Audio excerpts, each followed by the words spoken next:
Bonjour à vous. Aujourd'hui, on va parler choix. Est-ce qu'on a vraiment jamais le choix? Est-ce que le choix s'offre à nous même quand on croit qu'on n'a pas le choix?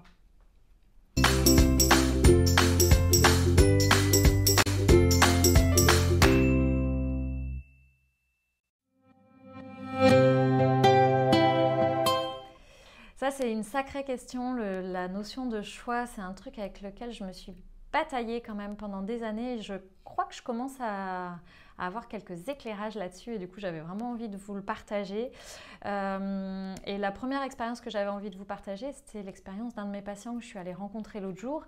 Et quand je suis arrivée chez lui, il était en larmes et sa compagne me disait qu'elle était épuisée. Il a fait un AVC il y a une dizaine d'années. Elle était complètement épuisée et ce qu'elle souhaitait aujourd'hui, c'était le mettre en maison de retraite, l'accompagner vers la maison de retraite parce qu'elle avait besoin de retrouver sa vie en fait de femme. Et ben, pour lui, c'était extrêmement compliqué, donc il était très en tristesse.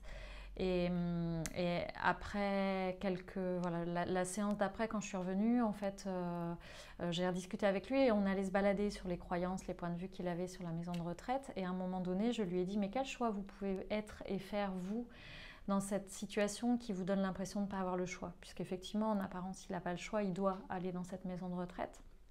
Il est trop dépendant physiquement pour pouvoir être autonome seul dans une maison, chez lui. Et je lui disais, quels sont les choix qui se proposent à vous? Et c'est vrai qu'on a réfléchi à des maisons de retraite qui pourraient être plus agréables pour lui. Et puis on s'est posé la question de la chambre qu'il pourrait peut-être plus ou moins choisir, et des meubles qu'il pourrait emmener, et des choses qui le rendraient vraiment plus heureux.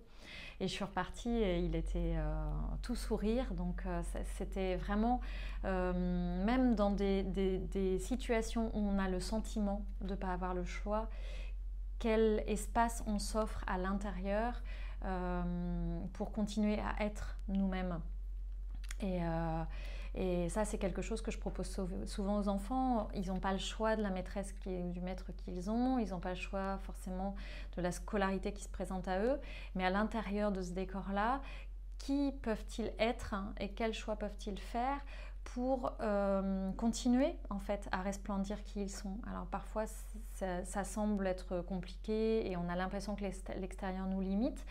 Et en même temps, on peut continuer, on peut jouer en fait avec cette réalité et on peut continuer à être qui on est.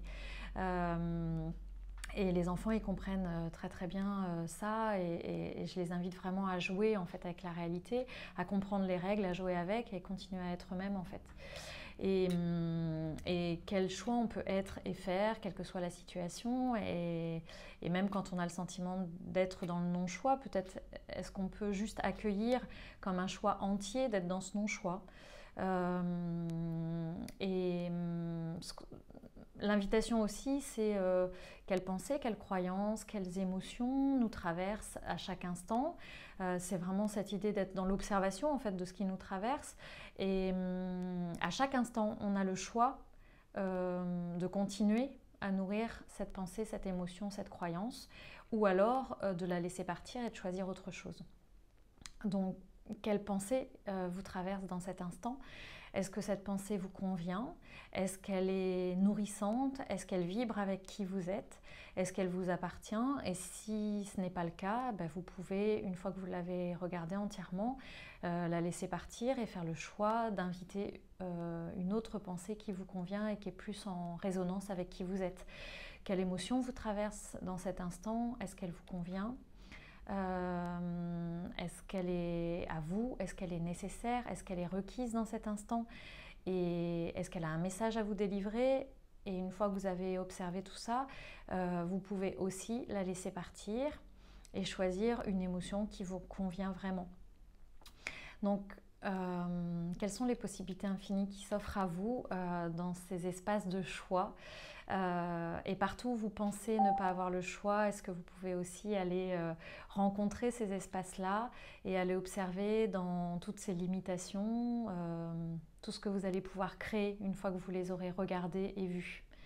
Voilà, écoutez, je vous laisse mettre des commentaires et des partages et des interrogations si vous le souhaitez sur cette vidéo et je vous dis à très bientôt. Je vous embrasse.